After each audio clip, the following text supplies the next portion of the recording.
تو بستر کا انتظام کس نے کرنا تھا؟ چکی کا انتظام کس نے کرنا تھا؟ برتن کا انتظام کس نے کرنا تھا؟ کیونکہ پرورش حضور کر رہے تھے، تو شادی کے بعد کے لوازمات کا انتظام کس نے کرنا تھا؟ حضور نے کرنا تھا۔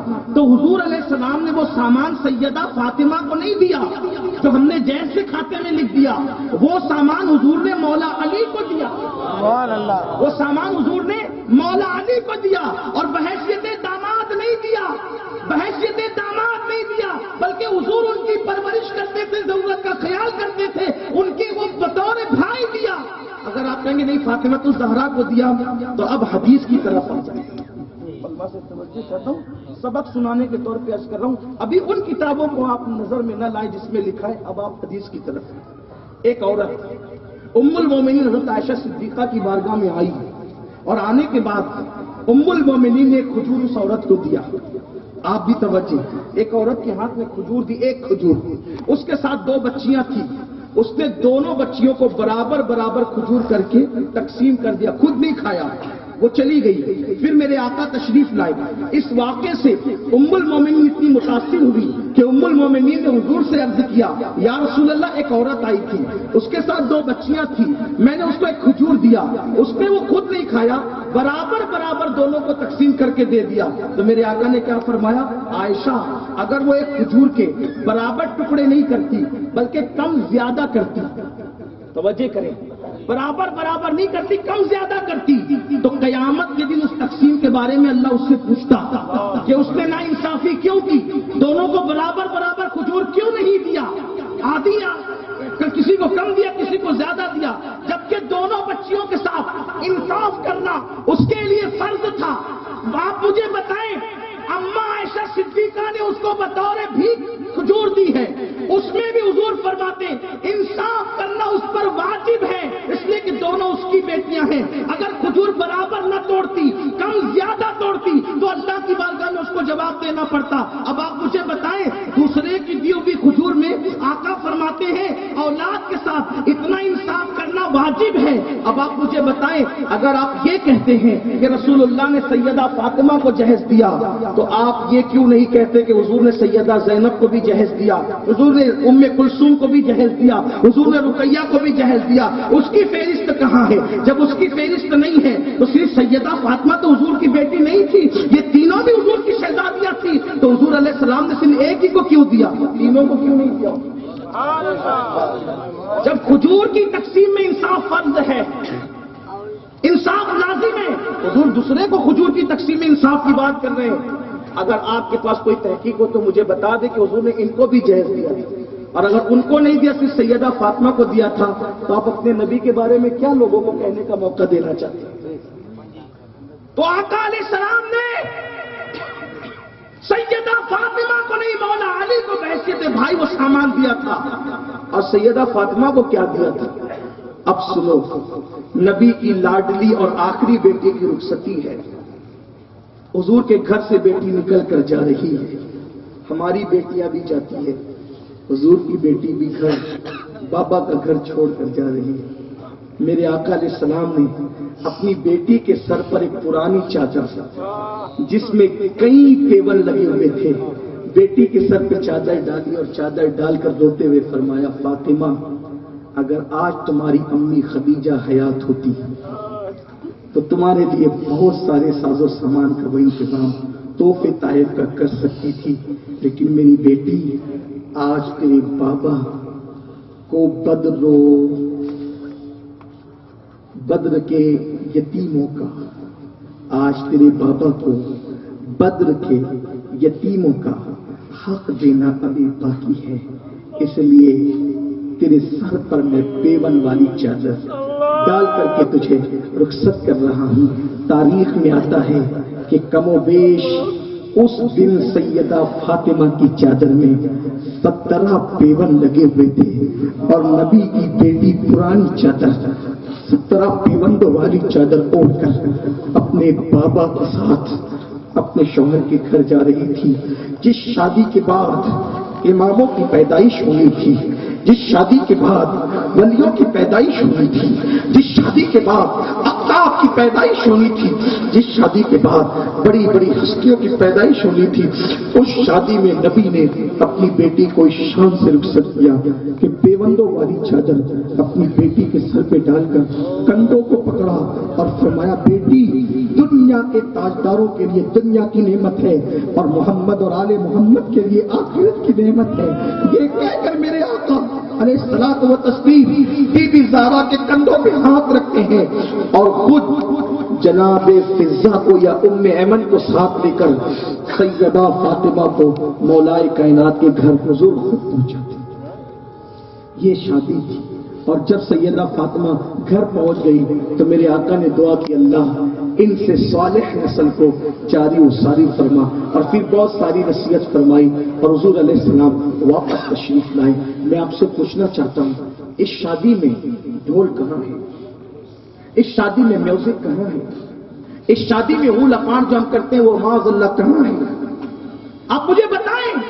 اس کا مطلب ہم بدعتوں میں ڈوب گئے۔ کہاں وہ شادی اتنے بڑے؟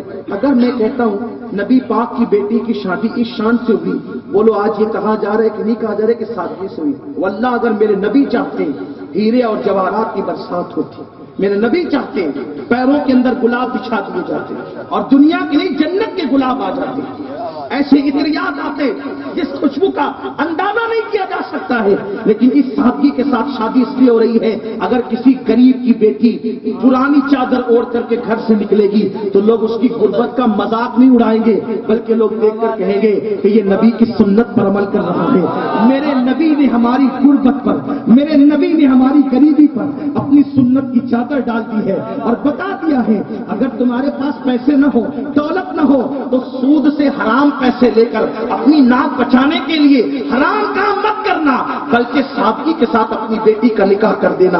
تو یاد رکھو جو غریبوں کی بیٹیاں یا کوئی بیٹی اوروں کے ساتھ بھاگ رہی ہے تو ہم نے شادیوں کو مشکل کر دیا۔ اور یاد رکھنا عمرہ کرنے والوں، حج پہ حج کرنے والوں، مسجد اور مدرسے بنانے والوں، 1-1 کروڑ کے مسجدوں کے مینار بنانے والوں، لمبی لمبی داڑیاں رکھنے والوں، اگر آج تم نے ان رسموں کو ختم نہیں کیا شادیوں سے، صرف اپنے غرور کے لیے، اپنی انا کے لیے، برادری میں اپنی ناک بچانے کے لیے اگر تم بدعات کو فروغ دیتے رہے، ہاں تمہاری شادیوں میں نچنیاں ناچتی رہی، تمہاری شادیوں میں ڈی جے بجتے رہے، تمہاری شادیوں میں حرام کام ہوتے رہے، جگہوں کی راتوں میں تمہارے گھر کے شادیوں میں شراب پی کر کے اگر لڑکے ناچتے رہے، تمہارے گھر کی شادیوں میں اگر تاش کے پتے کھیلے جاتے رہے، تمہارے گھر کی شادیوں میں اگر جوا کھیلا جاتا رہے، مجھے بتاؤ جوا کے آلات، جوا کی چیزیں اگر ہاتھ میں لے لیا جائے، ہاتھ میں، میرے آقا فرماتے ہیں جس نے جوے کے آلات ہاتھ میں لیے قیامت کے دن وہ اس حالت میں اٹھے گا کہ اس کا ہاتھ سور کے خون میں رنگا ہوا ہوگا، سور کے خون میں اس کا ہاتھ رنگا ہوا ہوگا۔ جوا کھیلنے والوں، جوا کھیلنے سے پہلے قیامت کا تصور کر لو، کتنا پانی میں آگ لگاؤ گے، کتنا غرور اور گھمنڈ کرو گے، اللہ کے قدم کو کتنا چیلنج کرو گے، آخر موت ہے، موت کی تلوار سروں پہ لٹک رہی ہے، کتنا بھی کچھ کر لو ایک دن جسم کا رشتہ روح سے ٹوٹ جائے گا اور قبر میں منو مٹی کے نیچے دبا دیے جاؤ گے۔ جب قدرت کے فرشتے عذاب دیں گے اس وقت کوئی بچا نہیں سکتا، میرا اللہ جس کو عذاب دینے کا فیصلہ کر لے اس کو دنیا کی کوئی طاقت نہیں بچا سکتی۔ ان بطش ربک لشدید، تیرے رب کی پکڑ بڑی سخت ہے۔ دولت کے نشے میں چور ہو کر شادیوں میں اللہ کو ناراض نہ کرو، جہاں شراب پی جائے گی وہاں لعنت برسے گی، توجہ کرنا، جہاں شراب پی جائے گی وہاں لعنت برسے گی، جہاں ناچ ہوگا وہاں لعنت برسے گی، جہاں ڈی جے اور گانے بجیں گے وہاں لعنت برسے گی، جہاں جوا کھیلا جائے گا وہاں لعنت برسے گی۔ مجھے بتاؤ جس شادی میں اتنی لعنتیں برسے گی اس شادی میں برکت کیسے ہو سکتی ہے، اس شادی میں خوشیاں کیسے ہو سکتی ہے؟ لوگ کہتے ہیں ہاتھوں کی مہندی بھی نہیں چھوٹتی اور طلاق ہو جاتا ہے۔ میں پوچھنا چاہتا ہوں جب لعنت برس رہی ہے، تم نے اللہ رسول کو شادیوں میں ناراض کیا تو تمہارے گھر میں خوشیاں کیسے آئی، تمہاری شادی میں برکتیں کیسے آئی؟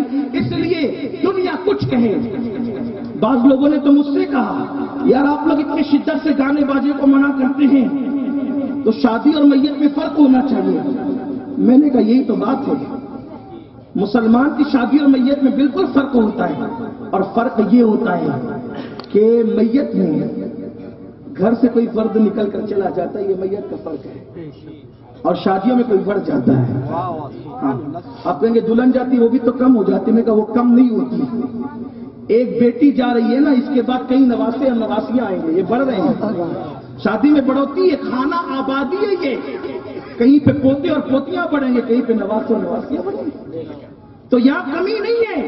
اور پھر اس کے بعد میت میں رونا دھونا ہوتا ہے، شادیوں میں غم پر رونا نہیں ہوتا، شادیوں میں اگر آنسو بھی نکلتے ہیں تو خوشی کے آنسو نکلتے ہیں، خوشی کرو جیسے کرنے کا حق ہے، کوئی جلسہ کر دو، علماء کو بلاؤ، میلاد پڑھ دو، نعتیں پڑھ دو، یہ سب کرو، یہ ناچ گانا کیا ہے؟ اور جوا تو بالکل نہیں ہونا، شراب تو بالکل، میں کہتا ہوں شادی گھر والوں کو چاہیے ان خرافات سے ان کو بھگاؤ، جاؤ یہاں سے، اگر جوا کھیلنا ہے تو ہمارے یہاں نہیں ہونا، شراب پینے تو ہماری شادی میں، حرام کام کرنے کے لیے بھگاؤ ایسے لوگوں کو، کسی کی رعایت مت کرو حرام کے معاملے میں۔ اور آپ سے کہتا ہوں جس شادی میں جوا کھیلا جائے آپ طے کر لیں کہ میں نے وہاں نہیں جانا، جس شادی میں شراب احتجاج کرو نہ جاؤ، اس لیے کہ مخلوق کی رضا کے لیے اللہ کی ناراضگی کو مول مت لو، ہمیں کسی مخلوق سے جنت نہیں لینا، جنت تو ہمیں اللہ سے لینا اور اس کی عطا سے اس کے محبوب سے لینا، اپنے جیسے انسان سے جنت نہیں لینا ہے، اس لیے حرام پہ پابندی لگنی چاہیے۔ اگر اپنے بیٹوں کا مستقبل، اپنی بیٹیوں کا مستقبل اچھا دیکھنا چاہتے ہو، نعتوں کی محفل رکھو، بیانات کی محفل رکھو، خوشی کے اظہار کے بہت سارے طریقے وہ کرو، حرام کام مت کرو۔ اور جوا تو اللہ اکبر وہ جوا ہے، ہار جاؤ تو کنگال ہو جاؤ اور جیت جاؤ تو میرے آقا فرماتے ہیں اس کا ایک پیسہ بھی اگر بچا ہوا ہے تو اللہ کی لعنت برستی رہے گی اس پر جس نے جوئے میں پیسہ جیتا تھا۔ جب تک بدن پہ کپڑا ہے، کپڑا اس کے بدن پہ، اللہ اس کی کوئی عبادت قبول نہیں کرے گا، اللہ اس کی کوئی عبادت قبول نہیں کرے گا۔ اگر اس کے وہ جوئے کے پیسے کی کوئی اینٹ مکان میں لگ گئی ہے تو اللہ تبارک و تعالیٰ جب تک وہ مکان قائم رہے گا اس پر لعنت برساتا رہے گا۔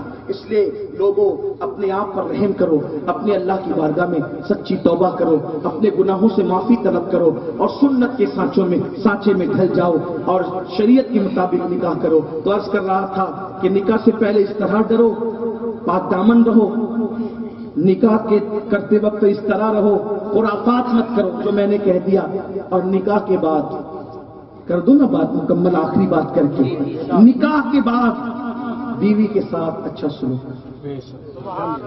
میرے آقا کی ایک حدیث ہے، آپ حاجی صاحب ہیں، آپ نمازی صاحب ہیں، آپ خطیب صاحب ہیں، آپ فلاں صاحب ہیں، فلاں صاحب ہیں، لیکن آپ کون ہیں سن لیں۔